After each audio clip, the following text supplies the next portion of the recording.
American വിമാനത്താവളങ്ങളിൽ തുടരുന്ന പ്രതിസന്ധി പരിഹരിക്കാനായി ഇമിഗ്രേഷൻ ആൻഡ് കസ്റ്റംസ് എൻഫോഴ്സ്മെന്റ് അഥവാ ICE ഏജന്റുമാരെ വിന്യസിച്ച സാഹചര്യം കുടിയേറ്റക്കാർക്കിടയിൽ ആശങ്ക സൃഷ്ടിച്ചിട്ടുണ്ടെന്ന റിപ്പോർട്ടുകളും പുറത്തുവരുന്നുണ്ട്. വിമാനത്താവളങ്ങളിലെ സുരക്ഷാ പരിശോധനകളിൽ ഔദ്യോഗിക പരിശീലനം ലഭിച്ചിട്ടില്ലാത്ത ICE ഏജന്റുമാർ യാത്രക്കാരായ കുടിയേറ്റക്കാരോട് ഏത് തരത്തിലാണ് പെരുമാറുക എന്നതാണ് ആശങ്കയ്ക്ക് ഇടയാക്കുന്നത്.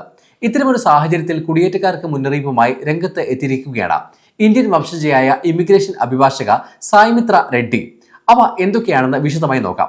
അമേരിക്കയിലെ പ്രധാന വിമാനത്താവളങ്ങളിൽ ICE ഉദ്യോഗസ്ഥർ ഇപ്പോൾ TSA ഏജന്റുമാരെ പ്രവർത്തിക്കുന്നതിനാൽ വിമാനയാത്ര ചെയ്യാൻ ആളുകൾ ന്യായമായും ഭയപ്പെടുന്നുണ്ടെന്ന് ഇമിഗ്രേഷൻ അഭിഭാഷക എക്സിൽ പങ്കുവച്ച വീഡിയോ പോസ്റ്റിൽ പറയുന്നു.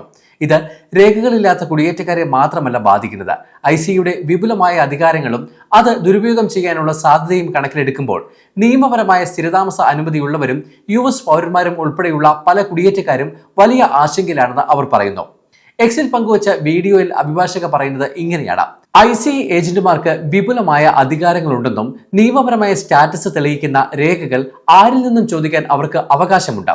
വിസ സംബന്ധമായ രേഖകളിൽ വ്യക്തതയില്ലാത്തവർ, US citizenship and immigration services നടപടികൾ പൂർത്തിയാകാൻ കാത്തിരിക്കുന്നവർ, ക്രിമിനൽ പശ്ചാത്തലമുള്ളവർ, വിസ കാലാവധി കഴിഞ്ഞവർ എന്നിവർ നിലവിലെ സാഹചര്യം കണക്കിലെടുത്ത് യാത്രകൾ ഒഴിവാക്കുന്നതാണ് ഉചിതം. TPS, പരോൾ, DSA തുടങ്ങിയ താൽക്കാലിക പദവികളിൽ കഴിയുന്നവരും H-1B ഗ്രീസയിലെ 60 ദിവസത്തെ ഗ്രേസ് പീരീഡിൽ ഉള്ളവരും അതീവ ജാഗ്രത പുലർത്തണം. യാത്ര ചെയ്യേണ്ടി വരുന്നവർ passport, visa stamp, approval notice, EID card തുടങ്ങിയ ഫിസിക്കൽ ഡോക്യുമെന്റ്സ് കൈവശം വെക്കണം. ഏജന്റുമാരുടെ ചോദ്യങ്ങൾക്ക് മറുപടി നൽകാൻ വിസമ്മതിക്കുന്നത് കൂടുതൽ പരിശോധനകളിലേക്കും തടങ്കലിലേക്കും നയിക്കാൻ സാധ്യതയുണ്ടെന്നും അഭിഭാഷക ചൂണ്ടിക്കാട്ടി. അതേസമയം ഇമിഗ്രേഷൻ ഏജന്റുമാർ ചോദ്യം ചെയ്യുമ്പോൾ അമേരിക്കൻ പൗരന്മാർക്ക് മൗനം പാലിക്കാനുള്ള അവകാശമുണ്ടെങ്കിലും കുടിയേറ്റക്കാരെ സംബന്ധിച്ചിടത്തോളം കാര്യങ്ങൾ സങ്കീർണമാണ്. എങ്കിലും തടങ്കലിൽ വെക്കപ്പെടുന്ന സാഹചര്യത്തിൽ അഭിഭാഷകന്റെ സഹായം തേടാൻ ഇവർക്ക് അവകാശമുണ്ടെന്ന് നിയമവിദഗ്ധർ ചൂണ്ടിക്കാട്ടുന്നു.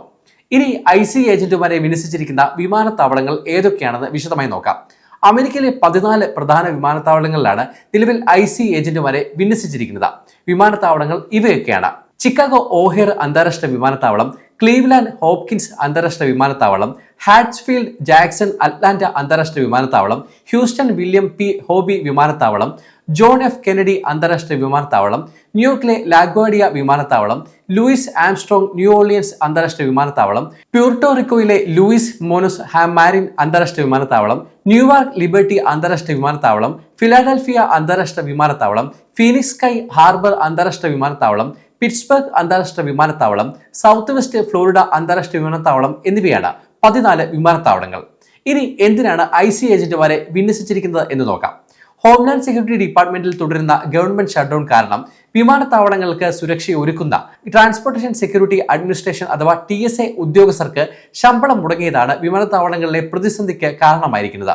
TSA ജീവനക്കാർ രാജിവെച്ചതും കൂട്ടത്തോടെ അവധിക്ക് പോയതും കാരണം നിലവിൽ വിമാനത്താവളങ്ങളിൽ എത്തുന്ന യാത്രക്കാർക്ക് മണിക്കൂറുകളോളം നീളുന്ന ക്യൂവിൽ കാത്തു നിൽക്കേണ്ട അവസ്ഥയാണുള്ളത്. സ്പ്രിംഗ് ബ്രേക്ക് അവധിക്കാലമായതിനാൽ തിരക്ക് വർദ്ധിച്ചതും പ്രതിസന്ധി രൂക്ഷമാക്കിയിട്ടുണ്ട്. ഏകദേശം 3000-ലധികം TSA ഉദ്യോഗസ്ഥർ കഴിഞ്ഞ ദിവസങ്ങളിൽ അവധിയിൽ പ്രവേശിച്ചതായാണ് റിപ്പോർട്ടുകൾ. ഈ സാഹചര്യത്തിലാണ് പ്രതിസന്ധി പരിഹരിക്കാനായി ICE ഏജന്റുമാരെ വിന്യസിക്കാൻ ഭരണകൂടം തീരുമാനിച്ചത്.